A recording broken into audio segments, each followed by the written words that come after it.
নমস্কার বন্ধুরা, বাহারি রান্নায় বাঙালিতে সবাইকে স্বাগত জানাই। আজকে আবারও একটি নতুন রেসিপি নিয়ে চলে এসেছি। আজকের রেসিপি দই কাতলা। কাতলা মাছের এই রেসিপিটি আমরা বিয়েবাড়িতে বেশিরভাগ সময়ই দেখতে পাই। ক্যাটারিং কিংবা রান্নার ঠাকুরের হাতের সেই রান্না আমরা অনেক সময়ই বাড়িতে বানানোর চেষ্টা করে থাকি। আজকে আমি বিয়েবাড়ির স্টাইলে এই রেসিপিটি আপনাদের সাথে স্টেপ বাই স্টেপ শেয়ার করব। গরম ভাতের সাথে এটি খেতে অসাধারণ লাগবে।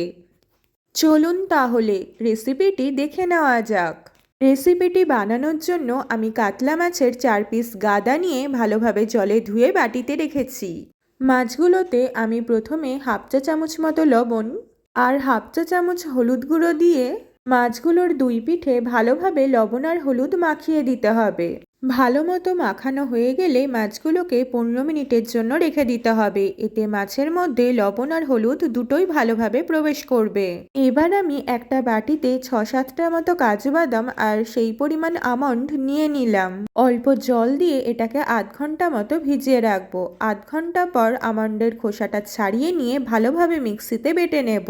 এরপর মাছগুলো ভাজার জন্য আমি কড়াইয়ে পরিমাণ মতো সর্ষের তেল নিয়ে নিচ্ছি। তেলটা ভালো মতো গরম হয়ে এলে নুন হলুদ মাখানো মাছগুলোকে একে একে তেলের মধ্যে ছেড়ে দিলাম। এরপর ঢাকা দিয়ে আঁচটাকে মিডিয়াম করে মাত্র 2 মিনিটের জন্য রেখে দিলাম। এতে মাছগুলো কিছুটা ভাপে ভাপে সেদ্ধ হয়ে যাবে। এরপর মাছগুলোর দুই পিঠ একটু হালকা করে ভেজে নেব। কারণ মাছগুলো যেহেতু ঝোলে দেওয়া হবে তাই খুব বেশি কড়া করে ভাজা চলবে না। মাছগুলো ভাজা হয়ে গেছে। এবার আমি কড়াই থেকে তেল ছেঁকে একটা বাটিতে তুলে নিলাম। এবার আমি মূল রান্নায় চলে আসছি। কড়াইয়ে ওই তেলের মধ্যে প্রথমেই একটা শুকনো লঙ্কাকে দুভাগ করে দিয়ে দিলাম। তারপর হাফ চা চামচ গোটা জিরে দিয়ে বেশ কয়েকটা গোটা গরম মশলা যেমন একটা দারচিনির টুকরো, 3টে ফাটানো এলাচ আর 3টে লবঙ্গ দিয়ে দিলাম। এরপর দুটো কুচনো পেঁয়াজ আমি তেলের মধ্যে দিয়ে দিচ্ছি। পেঁয়াজগুলোকে বেশ কিছুক্ষণ ধরে নাড়িয়ে একটু ভেজে নেব, যাতে পেঁয়াজের কাঁচা যে গন্ধটা থাকে সেটা চলে যায়। পেঁয়াজগুলোকে 6 থেকে 7 মিনিট মতো একটু ভেজে নেব। পেঁয়াজগুলো মোটামুটি ভালোই ভাজা হয়ে এসেছে।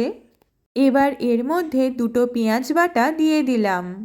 তারপর একটু ভালোভাবে নাড়িয়ে নিয়ে 1 টেবিল চামচ মতো আদা রসুন আর কাঁচা লঙ্কা বাটা দিয়ে দিলাম। এবার বেশ কিছুক্ষণ ধরে ভালোভাবে নাড়িয়ে এটাকে ভেজে নিতে হবে। মোটামুটি 5 মিনিট মতো একটু ভেজে নেওয়ার পর আমি গুঁড়ো মশলাগুলো একে একে দিয়ে দেব। এর মধ্যে এবার হাফ চা চামচ মতো জিরে গুঁড়ো, হাফ চা চামচ ধনে গুঁড়ো, স্বাদ মতো লবণ আর হাফ চা চামচ হলুদ গুঁড়ো দিয়ে সেই সাথে মিক্সারের মশলা ধোয়া জলটা দিয়ে দিলাম।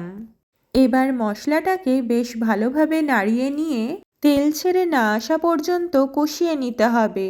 তেলটা ভালো মতো ছেড়ে এলে আমি 1 কাপ মতো ফ্যাটানো টক দই দিয়ে দিচ্ছি। এবার এটাকে বেশ ভালোভাবে নাড়িয়ে নেব। ফ্যাটানোর পরও দইয়ের যে ডালা ডালা ভাবটা দেখা যাচ্ছে সেটা বেশ কিছুক্ষণ নাড়িয়ে নেওয়ার পর চলে যাবে। এবার আমি নুন মিষ্টির ব্যালেন্সের জন্য হাফ চা চামচ চিনি দিয়ে দিলাম। চিনিটা দেওয়ার পর ভালোভাবে একটু নাড়িয়ে নেব। ক্রমাগত 5 মিনিট ধরে নাড়িয়ে এটাকে একটু কষিয়ে নিতে হবে। ভালো মতো কষানো হয়ে গেলে আমি কাজু বাদাম আর আমন্ড বাটাটা দিয়ে দিলাম। ভালোভাবে একটু নাড়িয়ে নিয়ে মিক্সি বুলানো বাদাম বাটার জলটা পরিমাণ মতো দিয়ে দিলাম। এবার এটাকে বেশ ভালোভাবে নাড়িয়ে নেওয়ার পর ঢাকা দিয়ে আঁচটা কমিয়ে 5 মিনিটের জন্য রেখে দিলাম। ঢাকা খোলার পর দেখলাম দই কাতলার গ্রেভিটা মোটামুটি তৈরি হয়ে এসেছে। এইবার শেষ দিকে আমি আরও একবার অল্প পরিমাণ জল দিয়ে দিলাম। গ্রেভিটা ভালোভাবে নাড়িয়ে নিয়ে একটু ফুটে ওঠা অবধি অপেক্ষা করব। গ্রেভিটা একটু ফুটতে শুরু করলেই আমি ভাজা মাছগুলোকে একে একে দিয়ে দিলাম। রান্না প্রায় শেষ হয়ে এসেছে। এবার মাছগুলোকে গ্রেভির মধ্যে ভালোভাবে ডুবিয়ে নিয়ে ঢাকা দিয়ে কম আঁচে 5 মিনিট মতো ফুটিয়ে গ্যাস বন্ধ করে কিছুক্ষণ রাখলেই তৈরি অসাধারণ স্বাদের দই কাতলা। গরম ভাতের সাথে গরম গরম পরিবেশন করুন। রেসিপিটি ভালো লাগলে অবশ্যই লাইক, কমেন্ট, শেয়ার করবেন আর নিয়মিত রান্নার রেসিপি পেতে চ্যানেলটাকে সাবস্ক্রাইব করে বেল আইকনে প্রেস করবেন। ধন্যবাদ।